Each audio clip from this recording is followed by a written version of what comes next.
بسم اللہ الرحمن الرحیم۔ السلام علیکم دوستو، کیا حال ہے؟ امید کرتی ہوں سب لوگ خیریت سے ہوں گے۔ چلتے ہیں اپنے ناول کی قسط نمبر 5 کی طرف۔ آج بڑے دنوں بعد اس نے پرانے سوٹ کیس اپنے شوہر آدم بلوچ کی تصویر نکالی۔ اس کی وجہ آج کے دن کا بہت خاص ہونا تھا، ورنہ برسوں پہلے اس نے یہ تصویر اس سوٹ کے اندر کپڑوں کے نیچے چھپا کر رکھ دی تھی، کیونکہ اس کے مطابق اب یہ صرف تصویر بس یاد ہی بن کر رہ گئی ہے، کیونکہ آدم بلوچ سے محبت کی قیمت اسے بہت مہنگی چکانی پڑی تھی۔ وہ چاہ کر بھی اس تصویر کو دوبارہ نہیں نکالنا چاہتی تھی۔ اس کی زندگی میں جو حادثہ ہوا تھا اس کے بعد تو ہرگز نہیں۔ آج میں نے آپ کی تصویر کو اس لیے نکالا ہے کیونکہ آج مجھے آپ کو بتانا ہے کہ آپ کا بیٹا بڑا ہو گیا ہے۔ تصویر کو ہاتھ میں لیے وہ چارپائی پر آ بیٹھی، آنکھوں سے آنسو رواں تھے۔ نہ جانے یہ آنسو خوشی کے تھے یا پھر تکلیف کے۔ اس وقت کچھ بھی کہہ پانا مشکل تھا، لیکن شاید یہ آنسو خوشی کے ہی تھے، مگر آنکھوں میں ان آنسوؤں کے پیچھے بے پناہ نفرت چھلک رہی تھی۔ یہ نفرت اس کے شوہر کے لیے نہیں بلکہ بلوچ خاندان کے لیے تھی۔ جانتے ہیں، وہ میری خاطر اپنے ہی خاندان سے ٹکرا رہا ہے۔ میں نہیں جانتی وہ حق پر ہے یا نہیں، کیونکہ مجھے اس بات کا علم نہیں ہے، مگر میں اتنا ضرور چاہتی ہوں کہ میں اس حویلی کے اندر جاؤں۔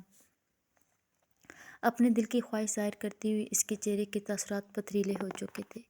اگر کوئی اس وقت سنیرا کو دیکھ لیتا تو یقین نہیں کر پاتا یہ وہی ملنسار خاتون ہے جس کے چہرے سے کبھی مسکراہٹ غائب نہیں ہوتی۔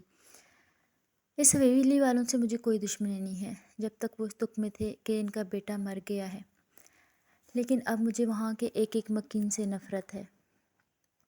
مجھے نفرت ہے اپنی محبت سے جو میں نے آپ سے کی اور اس خاندان کا حصہ بن گئی۔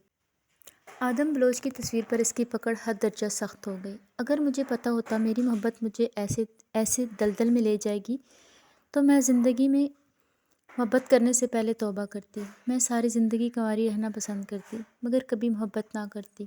کیا پایا میں نے آپ کی محبت پا کر؟ 2 دن کی غربت اور ساری زندگی کی رسوائی۔ اس کے دل و دماغ شاید اس وقت تکلیف کی آخری حد سے گزر رہے تھے۔ میرے پاس ایک عزت ہی تھی، مگر آپ کے خاندان نے آپ کے جانے کے بعد اس کا بھی مان نہ رکھا۔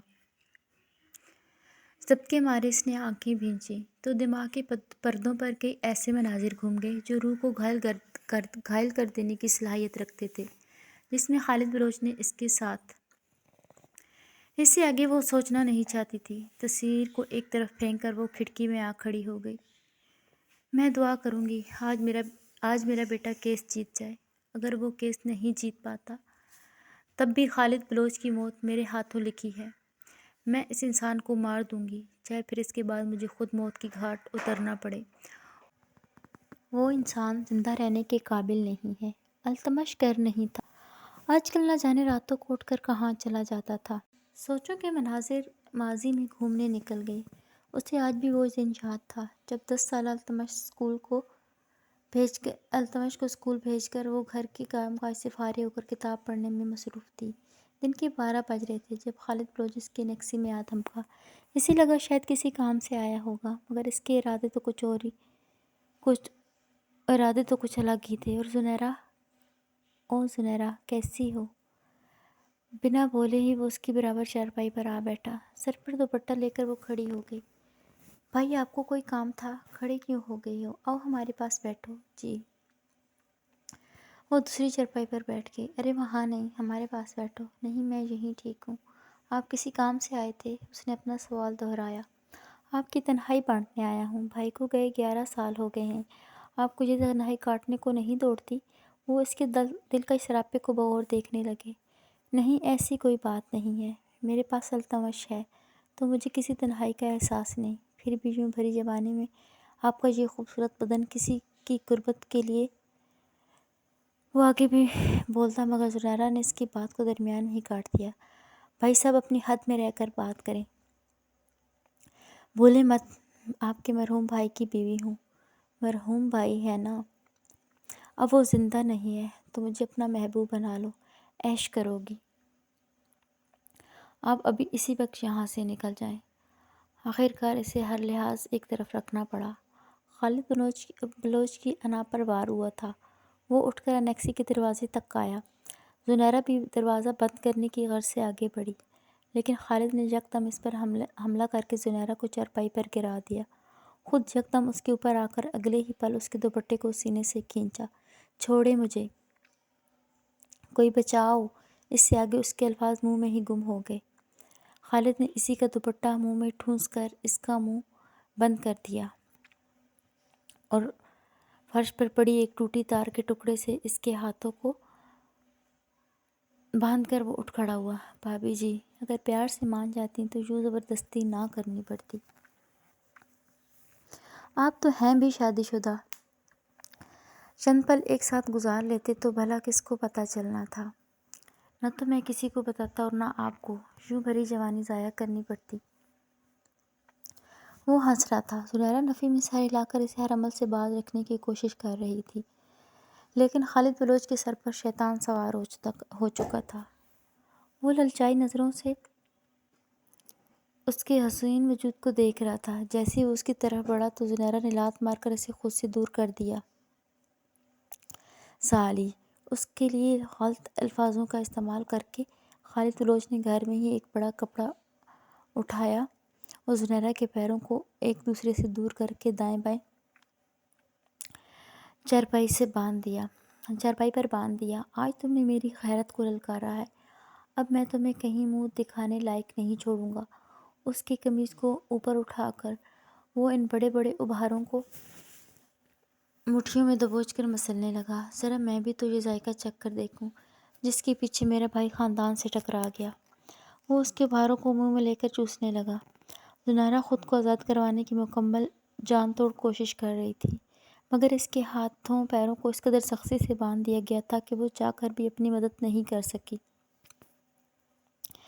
وہ اس کے وجود کو نوچتا رہا۔ جب اوزار بند کھول کر اس کی گہرائیوں میں اترا تو زنیرہ کا وجود بالکل بے جان ہو گیا۔ آنسو یکدم رک گئے۔ اس سے اوپر اس کی زندگی برپاس ہو سکتی تھی؟ یقیناً نہیں۔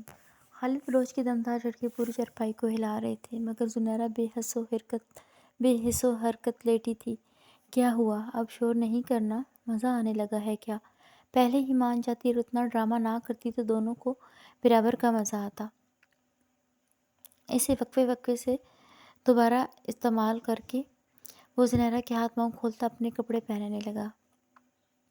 ویسے بہت کمال کی چیز ہو بھابھی، اگر میرے پاس ہوتی تو پورے مہینے بستر سے پاؤں نیچے دھرنے نہ دیتا۔ میرے ویسے 2 ہی بیٹے ہیں، لیکن اگر آپ کے ساتھ شادی ہوئی ہوتی تو 2 سال میں 3 بار آپ کے پاؤں بھاری کر دیتا۔ بچوں کا سلسلہ اب تک رکا نہ ہوتا۔ اتنی رس بھری جوانی ہے کہ اگر ساری زندگی بھی پیتا رہوں تو یہ جام ختم نہ ہو۔ یوں ہی میرا بھائی دیوانہ نہیں ہوا۔ وہ ابھی بھی للچائی نظروں سے اسے دیکھ رہا تھا۔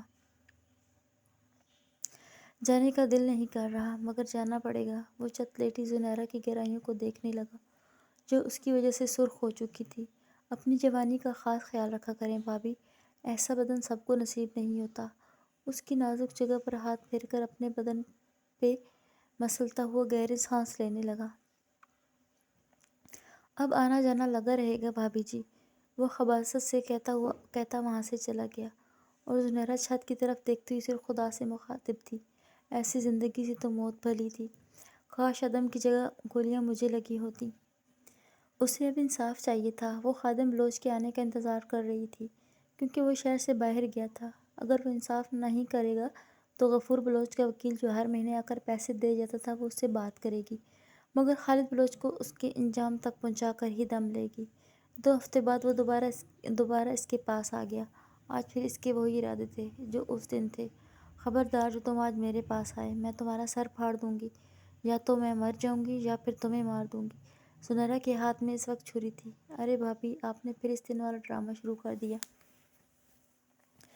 اب آپ چاہتی ہیں کہ میں دوبارہ اس دن کی طرح آپ کے ساتھ زبردستی کروں؟ کیا آپ کو یہ بہت پسند ہے؟ بھائی کے ساتھ بھی ایسے ہی کرتی تھی۔ ویسے اس طرح بھی بہت مزہ آیا تھا۔ وہ خباثت سے ہنستا ہوا اس کے قریب آ گیا۔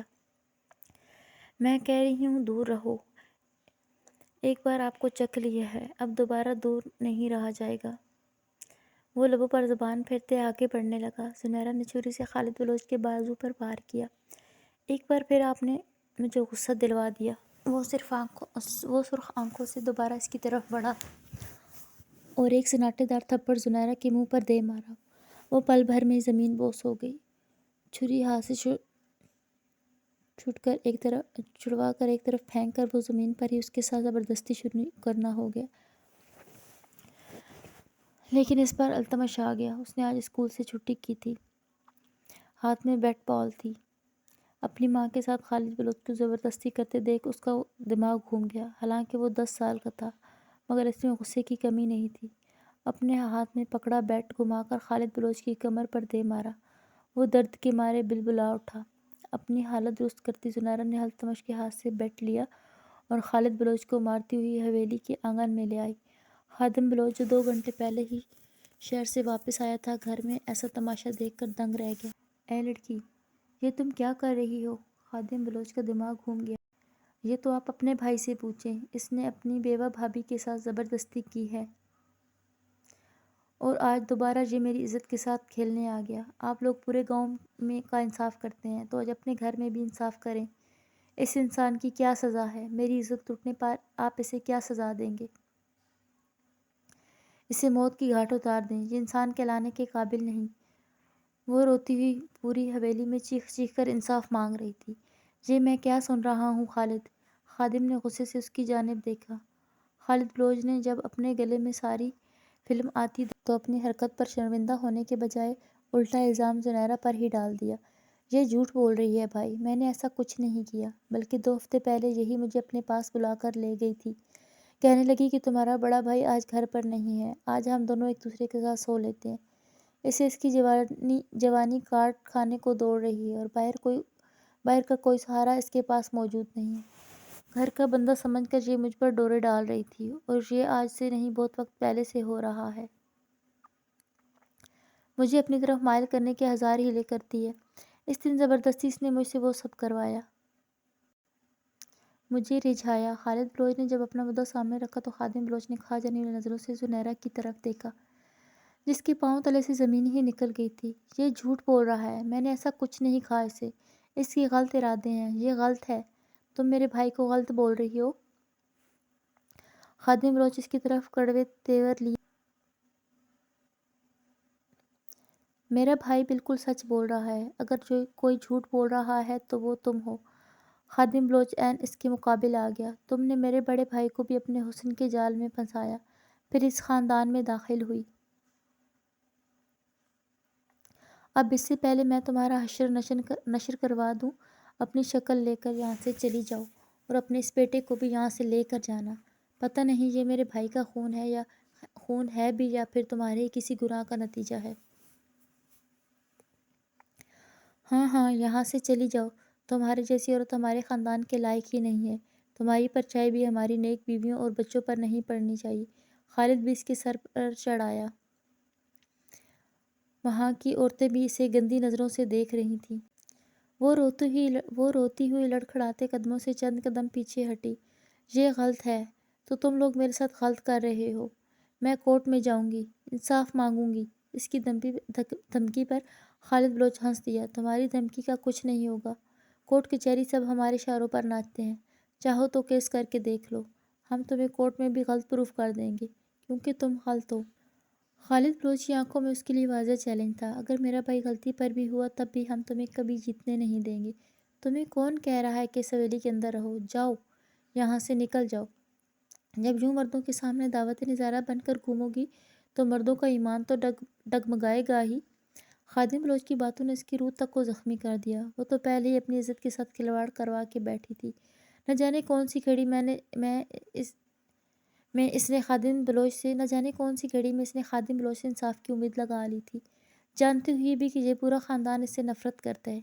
آئندہ اگر تم یا تمہارا بیٹا حویلی کے اندرونی حصے میں دکھائی بھی دیے تو دونوں کے پیر کاٹ دیے جائیں گے۔ ان حویلی کے مکینوں کو نہ جانے کس بات کا غرور تھا، وہ التمش کو اپنے ساتھ لیے دوبارہ انیکسی میں آ گئی، مگر وہ پھر بھی ہار ماننے والی نہیں تھی۔ بہت کوشش کی کہ اپنے لیے انصاف لے لے، وکیلوں کو بھی ہائر کیا، مگر سوائے رسوائی کے اس کے ہاتھ کچھ نہیں آیا۔ جتنی رسوائی حویلی کے اندر ہوئی تھی، کورٹ کچہری میں جانے کے بعد وہ پورے زمانے میں رسوا ہو کر رہ گئی۔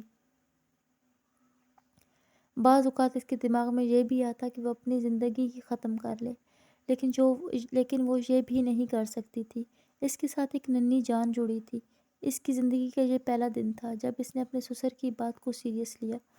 اب وہ خود چاہتی تھی کہ اس کا بیٹا ایک بہت بڑا وکیل بنے اور ان لوگوں کے خلاف لڑے جو انصاف اسے دنیا نہیں دے پائی وہ اس کا بیٹا دلوائے گا۔ لیکن جب التمش نے وکالت کی پڑھائی شروع کی تو بلوچ خاندان نے دوبارہ اس پر اپنا پریشر بنانا شروع کر دیا۔ بار بار وہ زنیرہ کو اس کے بیٹے کو مارنے کا ڈراوا دیتے۔ اگر تمہارے بیٹے نے ہمارے خلاف سر اٹھانے کی کوشش بھی کی تو تم اچھے سے جانتی ہو، جان لینا ہمارے لیے کوئی بڑی بات نہیں ہے۔ جس دن ان کے خلاف کیس درج ہوا اس دن بھی خادم بلوچ اسے دھمکا کر گیا۔ وہ اوپر سے اپنے بیٹوں کو ان سے دور رہنے کا کہتی تاکہ التمش وہ سچ اسے بتا دے جو اسے نہیں پتا۔ وہ جائیداد کے لیے لڑ رہا تھا اور زنیرہ کو جائیداد کا لالچ ہرگز نہیں تھا، مگر پھر بھی اسے من مرضی کرنے دے رہی تھی۔ اگر واقعی وہ حویلی میں داخل ہو گئی تو اب اسے اپنا انتقام لینے سے پورا بلوچ خاندان مل کر بھی نہیں روک سکتا تھا۔ ادھر آؤ ریبا، شاہ نے اسے اپنے پاس بلانا چاہا۔ میں تمہارے پاس نہیں آؤں گی، مذاق نہیں کرو، ادھر آؤ میرے پاس، وہ اسے پیار سے بلا رہا تھا۔ میں تمہارے پاس نہیں آؤں گی، نہ جانے یہ تمہارا کون سا طریقہ ہے۔ ہماری شادی کو 15 دن ہو گئے ہیں لیکن ان 15 دنوں کے اندر ہم کہیں بھی گھومنے نہیں گئے۔ بس تمہارا ایک ہی کام ہے، دن میں 4 بار میرے ساتھ ہم بستری کرتے ہو، اس سے بھی تمہارا من نہیں بھرتا تو رات کو ذلیل کرتے ہو۔ یہ کیا طریقہ ہے؟ اس کے سوا بھی کوئی دنیا ہے؟ مانا کہ ہم نے محبت کی شادی کی ہے لیکن اس کا مطلب یہ تو نہیں کہ ہم ہر وقت۔ اریبہ تنگ آ چکی تھی۔ تو شادی کے پہلے دنوں میں ہی یہ سب کچھ ہوتا ہے۔ وہ بھی سیریس موڈ میں آ گیا۔ شادی کے پہلے دنوں میں یہ سب ہوتا ہے، سمجھ میں آتا ہے، لیکن ہر چیز ایک لمٹ میں اچھی لگتی ہے۔ میں تمہارے قریب نہیں آؤں گی۔ وہ صوفے پر بیٹھ گئی۔ مجھے کہیں گھمانے لے کر چلو۔ شان سمجھ گیا اس وقت وہ چڑچڑے پن کا شکار ہو گئی ہے، اسی لیے جیب سے گولی نکال کر پانی میں حل کی اور پانی لا کر اسے پلا دیا۔ چلو پانی پی لو اور فریش ہو کر آ جاؤ، کچھ دیر بعد تمہیں باہر گھمانے لے جاتا ہوں۔ وہ اسے تسلی دے کر واپس بیڈ پر آ بیٹھا۔ واقعی گھمانے لے جاؤ گے؟ پانی پی کر وہ اس کے قریب آ گئی۔ تم اتنے اچھے ہو، اگر میں پہلے ہی ناراضگی کا اظہار کر دیتی تو تم مجھے پہلے گھمانے لے جاتے۔ وہ اس سے کچھ دیر باتیں کر کے شاور لے کر جب باہر آئی تو اس کے پورے وجود میں بے چینی پھیل چکی تھی۔ کہیں من نہیں لگ رہا تھا۔ شان نے اسے کہا وہ گھمانے لے جاتا ہے، مگر وہ رونے کے در پر تھی۔ مجھے کچھ ہو رہا ہے شان، اس نے اپنی بے بسی بیان کی۔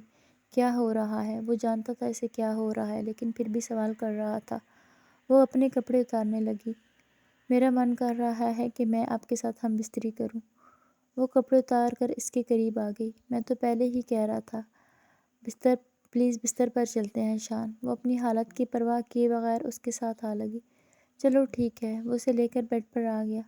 بیڈ پر آتے ہی وہ جنونی انداز میں اسے چومنے لگی۔ شان نے بھی بھرپور جذباتی مظاہرہ کیا۔ اس وقت تو دوا کے اثر میں تھی، تبھی اپنی گہرائیوں کا دروازہ کھول کر شان کو بلانے لگی۔ پلیز شان۔ وہ اس میں آ سمایا تو وہ اریبہ کو سکون ملا۔ ہر جھٹکے پر وہ اپنے اندر سکون محسوس کر رہی تھی۔ کچھ دیر بعد وہ اپنے عمل کو سر انجام دے کر اٹھ کھڑا ہوا کیونکہ اریبہ سو چکی تھی۔ مجھے معاف کرنا لیکن میں تمہیں تب تک باہر نہیں لے جا سکتا جب تک ہمارے بچے کی موجودگی تمہارے وجود میں کنفرم نہ ہو جائے۔ خوشخبری ملتے ہی میں تمہیں باہر کی دنیا میں لے جاؤں گا اور ہم نارمل لائف جئیں گے۔